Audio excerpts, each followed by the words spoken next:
Chapter 2 of the Madeleine part of Phantom. The only child of elderly doting parents, I had been a little princess, the center of which every stage on which I performed. My father was an architect in Rouen, a successful but an eminently whimsical man who loved music and was delighted by the aptitude I showed for the art. From an early age, I was regularly trotted out in company to display my voice and my moderate skills on the violin and piano. And though Mamma sent me to the Ursuline convent in Rouen for the sake of my soul, Papa's sights were set on more worldly ends. Singing lessons were arranged to the disgust of the nuns, who considered a girl's voice to be the source of vanity and affection. And every week I escaped to the professor who told me to prepare for the stage of the Parisian Opera House. My voice was good, but I never discovered whether I had the talent or self-discipline to conquer Paris. When I was 17, I accompanied my father to a sight meeting with a client at the Rue de la Carte. And it was there that I had met Charles, and simultaneously abandoned all thought of a glorious career on stage.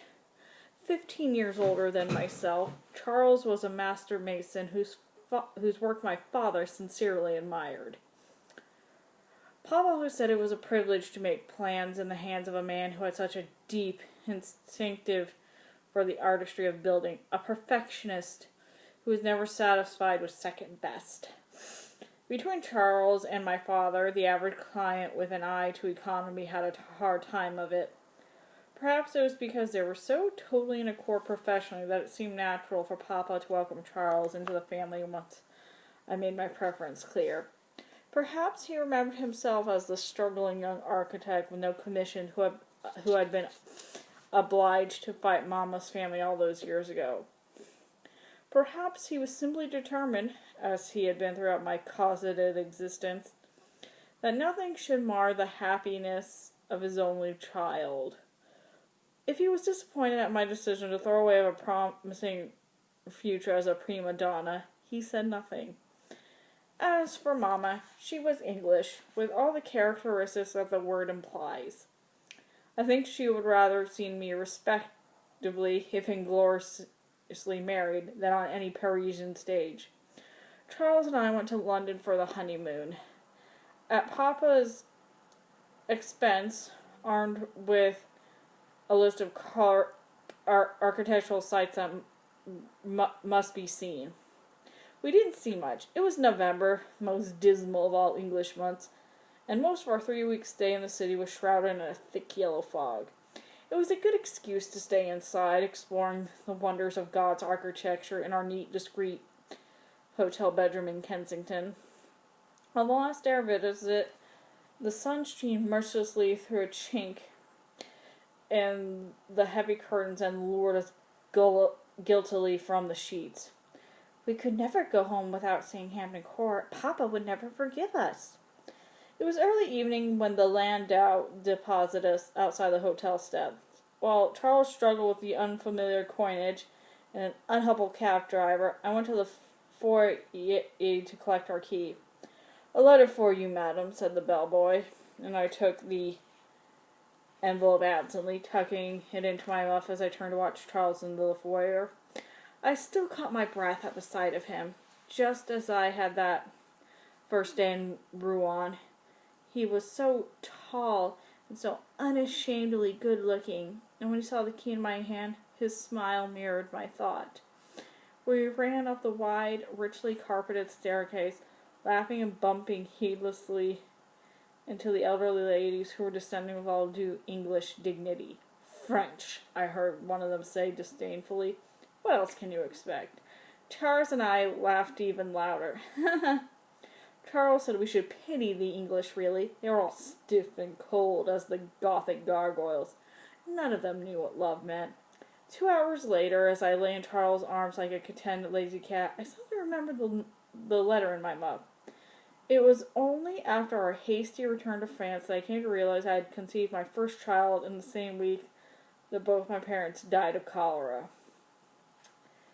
There was no general epidemic. An old acquaintance of my father's, visiting from Paris, was taken ill in the course of our confining evening from my parents' house.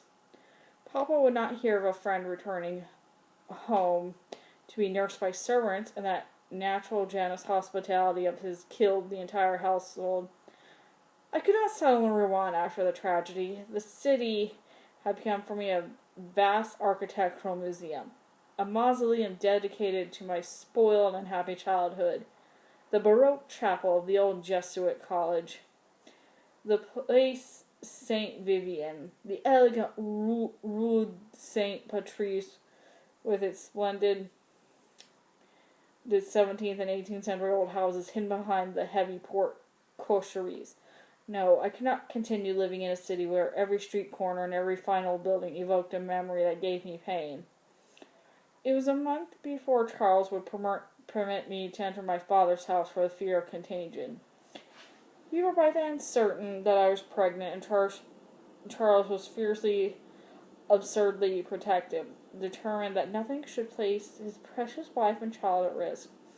He was behaving as though I was the first woman to have a child, and his over-anxiousness cautious, maybe curious, slightly amused, and just a little afraid if it was a girl I should be jealous. "You shouldn't be so anxious, Charles. Women have children all the time." "I just want to take care," he said solemnly. "I don't want anything to go wrong." I put a hand on his sleeve, oddly disturbed by his intensity. My father's death had affected him far more deeply than I had thought, and I was ashamed in the selfishness of my own distress. I failed to realize how he, too, was mourning the loss of a good friend. "The baby is very important to you, isn't it?" I said slowly. "Anyone would think you were afraid we won't have any more." He laughed and drew me into the shelter of his arm. "Oh, of course we'll have more, but there's something very special about the firstborn. Don't you feel that, Madeleine? Creating for the first time in your own image. It makes me feel like God." "Oh, you," I said affectionately. "You are an artist. Papa always said you should have been a sculptor as well as a master mason." "I thought of it," he admitted, "quite seriously as a boy." "What stopped you?" I demanded curiously. "The idea of dying in poverty," he grinned. "Now be a good girl and come to bed. It's late, and my son must have his rest." While Charles slept, I lay awake, seeing the picture that he had painted for me of this very special child. I imagined the sign of the cross made with holy water on the smooth, rounded forehead of a flawless baby. The first fashioning of our great love. Charles had promised me perfection, and I believed in his vision without question. I had no doubts, none of the normal anxieties that beset an expectant mother. Within the magic circle of our love, our happiness seemed safe and assured, protected by my foundations that could have been shaken by misfortune. Everything came to me, of course. The lovely 17th century house in Rue Saint Patrice, and the income from my father's many sensible investments. "You're a woman of independent means," Charles told me pensively, and I sensed his vague unease. He didn't want anyone saying that he had only married me for money, and for the first time I became aware of his inner conflicts that any man faces when he marries above his station, and I began to be increasingly convinced that he should leave Rouen and start fresh elsewhere. I went through Papa's house, systematically itemizing those sentiments of relics of my childhood, which I knew it could not bear to part. Mama's jewelry, Papa's architectural library and files, the small violin on which I first screeched my ungodly notes, and all the time-stilted letters of condolences continued to arrive, expressing regret, and I respect the appropriate proportions. And one morning I opened a letter from Marie. Marie Perrault, companion of my tedious captivity in the convent, had been my bridal attendant, possibly the plainest bridemaid that ever was. Even Mama raised an eyebrow at my choice. I suppose Marie had always been an unlikely friend for me. Even in the convent, I had my following, my own particular set who hung upon my every word and copied my hairstyle and the subtle little touches I added to my dresses. And certainly in looks, Marie had nothing to recommend her. She was excessively plain, whey-faced, and pinched beneath a shock of unfashionable carrot-colored hair, and she had above her the air of timidity which automatically attracts every bully in the vicinity. She must have been about 10 when I first took her under my mantle of protection. The rest of my friends found her boring, and had I given the signal, they would have gladly made her a life of misery, with the age-old ritual of schoolyard torment. But I did not give it. I allowed Marie to trot after me, like some faithful spaniel. I told the others I found her useful, which was true enough and not the whole truth. I was the prettiest girl in the convent, and the most influential by far. My word was law. And Marie remained my friend long after the rest had drifted away to homes scattered throughout Normandy and ceased to write. The letter I opened was now entirely Marie, full of clumsy gaffes and muddled sentiments that were written straight from the heart and probably left better unsaid. She begged us to come and stay with her family in St. Martin de Baskerville. As I pushed the letter across the label toward Charles, I heard him groan. I gave him a look, and he has subsided into silence. We went down to Baskerville at the end of the week. Charles survived 2 days of overpowering peril hospital before deciding that the contract required his urgent presence in Rouen. And that same afternoon he left, Marie and I discovered that the isolated stone-walled house on the edge of the village was for sale. Covered with ivy, sprawling, inconvenient to run, its gardens and orchard entirely neglected by the previous elderly occupant. I fell in love with it on the spot. "It's too far from Rouen," said Charles in horror when he returned. "It's beautiful," I murmured. "It needs a lot of work. I don't care. Oh, Charles, I want the house so much. It's so romantic." He sighed, and I noticed the sun picking out of the silver threads that were just beginning to sprinkle his jet-black hair. "Oh, well," he said with his familiar air of resigned indulgence. "If it's romantic, then I suppose we shall simply have to have it." And so we came to the sleepy village of Baskerville. By May, the old house had been completely redecorated and furnished in the latest Parisian style. It was a perfect little palace, awaiting the arrival of my perfect little prince. The 3rd of May in 1831 is a day I will never forget. It was hot, and seasonably hot for early May, and I lay on the sofa like a beached whale, fanning myself and demanding drinks of lemonade from the housemaid. I was tired and peevish. My 2-year-old spaniel, Sasha, bounded tiresomely around the drawing room, dropping her ball repeatedly at the side of my couch and wagging her tail hopefully. "It's too hot to go out in the garden," I grumbled. "You'll just have to wait until Marie comes." "Oh, Sasha, do go away. Simonette. Simonette appeared in the doorway, adjusting her apron hastily. "Yes, madame?" "Take that silly dog outside and don't let her in again till Mademoiselle Perrault comes to take her for a walk." "Yes, madame." In the romping chase that ensued, my new table lamp was knocked over the floor, smashing the white shade and spoiled colza oil on the carpet. My shriek of fury drove both the dog and the maid from the room. I was on my hands and knees, mopping clumsily and affectionately at the mess when Marie arrived. "It's ruined," I sobbed angrily. "My lovely new carpet. It's spoiled." "No, it's not," said Marie in her maddeningly reasonable fashion. "It's only a patch, really. We can put a rug over it. No one will know it's there." "I don't want a rug there," I said childishly. "It throws the entire room out of balance. I shall have to have a new carpet." She sat back on her heels in her plain muslin gown and regarded me thoughtfully. "That's not necessary, you know, Madeleine. If I were you, I'd leave it as it is. No one wants to live in a house that's perfect all their lives, least of all a small child." I glared at her. I was about to tell her that my child would not dream of romping around my lovely house, spilling things on my best carpet, when the baby kicked beneath my heart with such violence that it gave me a shock. "Nobody asked for your opinion, you little beast," I muttered, half angry, half amused by the startling reminder of his unseen presence. But Marie did not smile, as I expected her. Instead, she turned away and looked intensely uncomfortable. I don't think you should say something like that, Madeleine. Mama says it's terribly unlucky to speak against the young war. Oh, don't be such a goose, I scoffed. It can't hear me. No, she said uneasily, but God can. I laughed at her. All my good humor suddenly restored by her superstitious absurdity. God has better things to do than eavesdrop on the faithful, I asserted confidently.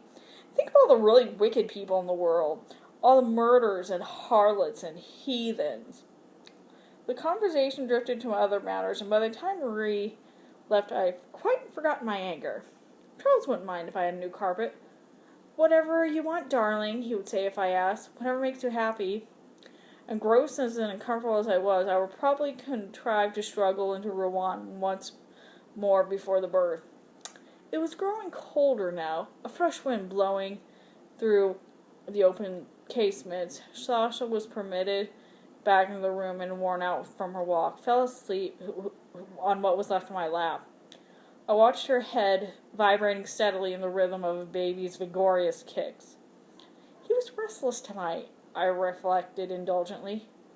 We always spoke of the coming baby as he. Charles had suspended my wedding ring over my abdomen on a piece of cloth and thread and insisted I was carrying a boy. I knew how much he wanted to have a son to follow him as a master craftsman. Through the half-open door, I listened to the drowsy sound of Simon preparing for supper. I knew that Charles would be home late. If he had accepted a lucrative contract for a huge mansion on the outskirts of Rouen, and his men were taking advantage of the light evenings, I did not expect him home before dusk.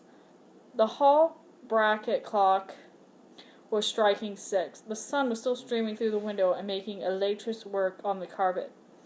I intended to change when they carried him home on a makeshift stretcher. There had been an accident at the site, a piece of falling masonry. They assured me it was no one's fault, that no one was to blame, as though they expected that to be some sort of comfort. The doctor came, and shortly after the priest. Suddenly my house was full of people murmuring platitudes about the child I would have to cover me in my untimely bereavement. On the evening of the day we buried Charles, I lay alone in our bed, our magnificent new bed that had been a wedding gift from my parents. I felt the new life throng beneath the swollen dome of my stomach. I had prayed for a son to remind me of Charles. Well, now I had one. Hours had passed since his birth. Gradually I became aware of a new day dawning outside the uncovered window.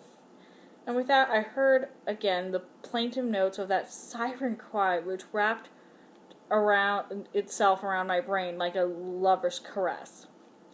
I pressed my hands against my ears, but I could not shut it out.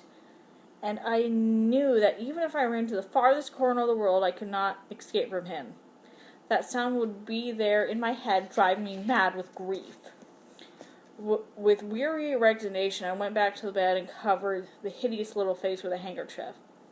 When I could no longer see him, I found I could control my revulsion sufficiently to handle him. Dragging myself downstairs, I found a little milk in the kitchen and warmed it.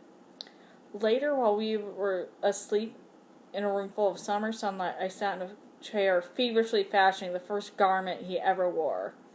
A mask. And that's the end of chapter 2. See you next time.